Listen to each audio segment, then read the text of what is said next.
Hey, I'm here with Jordan from Banana DAO. Banana DAO is not just your average guild. They're in a unique position to be one of the top guilds in the GameFi space, coming out of this bear market into the bull market. And, I just thought it'd be great to hop on a call with Jordan here. So Jordan, I'm glad to, finally get on a call with you. Take a second, introduce yourself, and tell us exactly what Banana DAO is and what you're striving for over there. Yeah, thanks for having me. My name is Jordan. Again, I'm the vice president of Banana DAO. Banana DAO is a gaming guild. Like I said, we're in a very unique position that sets us apart from all the other guilds. For one, we're not just a group of guys that are playing games for fun. We're actually a legal company that's structured in a way to make the most out of the space. We also have an amazing partnership with Arcade2Earn. This is particularly amazing because that means that everybody watching this right now can actually make money from our efforts by investing with Arcade. You don't actually have to be a gamer to benefit from the guild. Now, Arcade is backed by some pretty big names. Therefore, the assets that we manage are pretty premium assets. We're talking about hundreds of thousands of dollars, if not millions. So that's what really sets us apart. All right, Jordan. So how are you feeling about the GameFi market?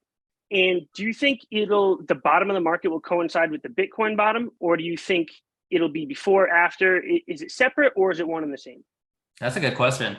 We're in a very bloody bear market, but I still remain optimistic. You gotta keep in mind that everybody plays video games, whether it be on your phone, your mom, your grandma. Everybody's playing a video game, right, on the phone, or playing on the computer, or playing on an Xbox, playing whatever it is. So the gaming market is huge, right? Bring in the play to earn aspect, and it's even better. Now, it's currently correlated directly with the crypto market, Bitcoin, as most people generalize it as. But I don't think it'll be that way for long. Now, what I envision happening in the next few, hopefully months, not later, is going to be a lot of the developers are going to be waiting for the bullish market to come. That way, when they actually release their games, there's going to be money to throw into it. There's no point in releasing a game where you're going to be paying for the game with a crypto coin or a crypto token that there's not a lot of money in. So I think most developers, most leaders in the space are going to be actually waiting for the bear market to be over before they actually jump in and release all their games and everything. So for now, it'll be correlated, but you got to keep in mind that a lot of these AAA titles, for example, Crypto Walkers, Illuvium, Star Atlas, ASM, all these, they actually have real backers. So they're not necessarily dependent on just their token sales, right?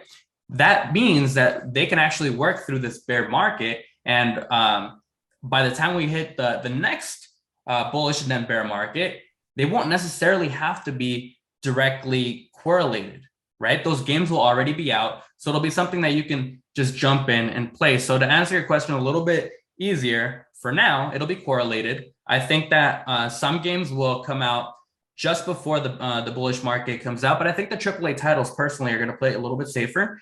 And they're going to be releasing their games right after the bullish market is confirmed. Yeah, and that's been my theory too. I think they're waiting, they're being patient, they're being smart. It just makes more sense.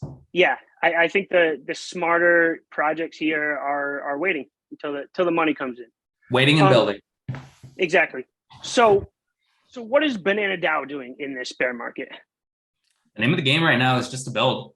As all companies really should be doing during a time like this is just building. So what I mean by building is building relationships, building partnerships, relationships with game developers, with content creators like yourself, building a community. It's incredibly important to have a community when part of what you're doing is going to be hiring out of that community for scholars or full-time jobs, right? So building all these different things is what any company should be doing during the market to make it, right? So that's where we are now. Part of what we're doing to build during this market, like I said, is communities. So for us, that means having tournaments. We're going to be having a Fancy Birds tournament coming up. We're going to be doing Warzone, Fortnite to try and bring in legacy gamers into the Web3 space and teach them about how you can make money while playing video games, right? So that's what we're doing during this bear market. All right. And so you mentioned Fancy Birds and a couple other games. How do you go about choosing which games to invest? Because we've seen over the past year there have been probably hundreds of games. I'm hearing them all the time from different scholars. But how are you choosing the right ones to get into? Good question. There's a lot that goes into choosing what projects you are good to invest in and whatnot, especially when you're throwing in like tens of thousands, hundreds of thousands, and millions of dollars into a game. Now, I'd like to take a moment to give a huge shout out to Arcade. I've learned a lot jumping on their research calls, Twitter Spaces, Discord, and they also do Twitch streams. They do their research calls live so that they can openly show the community what the games are about, ask the nitty-gritty questions. For example, tokenomics, right? Tokenomics is huge. Do they have tokenomics that are going to push them for years on end, or does it seem like a rug pull, right? The leaders, the web developers, do they have any experience, any previous experience in either crypto, or have they worked with a AAA title like Fortnite or Warzone or whatever the case may be, right? All these things matter. Now, a couple other things that that are very important as well is their roadmap, their white paper, their community. Do they have a very vibrant and engaging community that believes in the team and in the game? Now, I think one of the most important things as well is the game fun? If the game is not fun, it's not going to last. And if it's not going to last, is it a worthy investment, right? So these are all things that I've learned from Kazi, from Josh, from Justin, from Ashik, all the team over at Arcade2Earn. Give them a huge shout out. These are all things that you can actually hear them go over live on their Twitter Spaces. So go follow them on Twitter and make sure you join their Twitter Space, because they will literally show you whether it's a good game or not. And you can ask your questions there too. Yeah, and on top of that, if you're interested in Arcade at all, I did do an interview with the co-founder, JP, and I'll leave a link to that in the description below. But so you talk about an important thing to do is looking at the roadmap for the games that you're investing into. What does the roadmap look like for Banana DAO? That's a great question. At the moment, we're kind of at the mercy of the market conditions as well as game developers. Because the market is very bloody right now, a lot of the game developers have been holding back their games. There are some betas out that are a lot of fun, like Illuvium, but a lot of these games aren't necessarily at their full release. They're not fully playable. And we are in the business of playing the games, but we need the games to be released for us to actually be able to play them. The ultimate goal, though, is for us to have the entire team be playing games day and night. Now, whether that be a team of scholars for something like Fancy Birds, or an actual full-time employee that's hired to run a Star Atlas ship for us, right? So we do have that as a goal for us. Now, for the time being, we're going to be building the community so that we can give them the opportunity to actually work on these upcoming games. And we'll also be hosting, like I said before, some game nights, not only Web3, but also AAA legacy games. So we can bring in more legacy gamers, show them how they can earn money and potentially employ them, again, whether that be scholarships or full-time jobs later down the road. Awesome. All right. So I want to talk a little bit about scholarships. Now, for anyone out there who doesn't know, I actually work directly with Banana DAO right now with their Fancy Bird scholarships and their investments in Fancy Birds. And I can talk a little about that in a minute. But I just want to know what are the plans for scholars in Banana DAO? Good question. So we're going to be bringing in scholars directly from our community. So if you're not a part of the community, you don't have a chance to be a scholar. So that's a big important factor of why you would want to be a part of our community. Scholars have the ability to utilize our assets. The assets that we have that are typically going to be very premium assets that a normal person wouldn't be able to afford, they will not have access to. So they'll be able to actually play the games with those assets, earn money, and get a split percentage depending on the game. It could be 10, 20, 30%, or even 50%. Just depends on what the game is, right? But yes, we utilize scholarships for different games, and the scholars come from our community. Now, as far as the fancy birds, you're doing an amazing job. I'm loving the momentum and everything that we're seeing and how we're able to provide these people with opportunities to make money from playing the game. How do you think that's going? I think it's going really well. I mean, we started this, about 2.5 months ago. And since then, the markets just continue to go down. But I'm seeing that as an opportunity when it comes to these scholars. Because even though it's tougher for, us as Banana DAO and the scholars to really make a profit, we're really learning who the dedicated and good scholars are and who the scholars who were just coming in to make a quick profit. So I'm learning every day. Some scholars just don't have it and we're moving on. But the scholars who are sticking around and getting through this bear market are not only going to see the benefits when we get out of the bear market from fancy birds, but also these are going to be the scholars that we're gonna look at for bigger titles like Illuvium or Star Atlas or wherever else we might need scholars. So overall, things are down. There's still a potential for earning, but we're really just focusing on building up the scholarship program and then slingshotting out of here into the bull market. That makes sense. And as a manager for that game, how do you go about choosing the scholars? Yeah, so that's the tough part. Because once you have a scholar, it's easy to tell if you made the right decision or not. It's just like hiring someone for a job. But yeah, so going about finding a scholar, that's a little tougher. So between the Discord that I run, GameFi Contact, and Banana DAO, I'm constantly looking in both Discords about who's really an active member in the Discords, who's contributing, even if that's just being active and talking, helping out others. We'll have some newer scholars who have questions, and then I can see the people who are answering those questions because I can't answer everything. And seeing those who are just contributing and helping the community, I know they're dedicated to the GameFi space. So those are the scholars I go to first to offer spots to, and I still get a lot of DMs from people asking for scholarships. And that's really not the best way to go about it. I say just show your worth and you'll be noticed.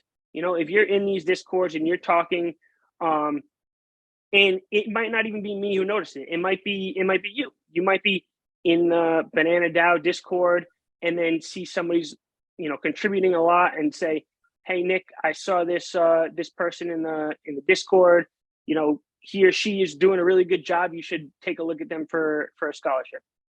So that's really how I'm going about doing that. And so far it's been pretty good. For the most part, most scholars that we're choosing are holding their own and they're doing a great job. That makes sense. I love it. I love to hear it. So my YouTube channel here is mainly dedicated to Illuvium. And I know Illuvium is going to be a part of Banana DAO and a big part of Arcade, which you're obviously well connected with. With all the research that you do you see Illuvium as not just a top game in this space? Do you see them as the top game in the space?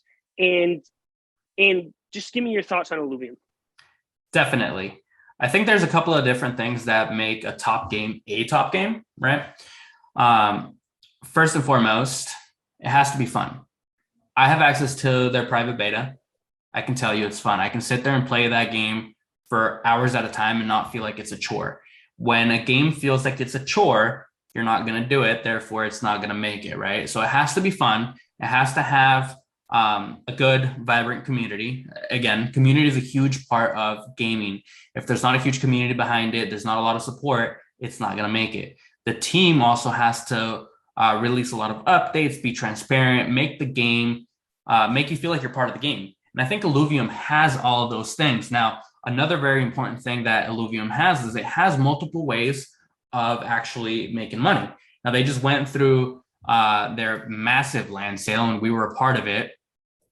It went amazing. I'm very excited to actually get started to manage that land, and we will potentially be using scholars on that. But yeah, I think Illuvium is going to be one of, if not the top game, the top AAA Web3 game out there for those reasons. And I'm excited to actually finally be able to play it soon. Now, jumping into the land management thing that we just did, you are a manager for Banana DAO. We haven't yet set in stone whether we're going to be using scholars because that information is not out there, or if we're going to be using full-time employees. But if we were to use scholars, do you have any idea on how you go about choosing those scholars? Yeah. So like I said, choosing a scholar is the hardest part, but knowing who's a good scholar and, who may not be a great scholar, once you already have them, is much easier.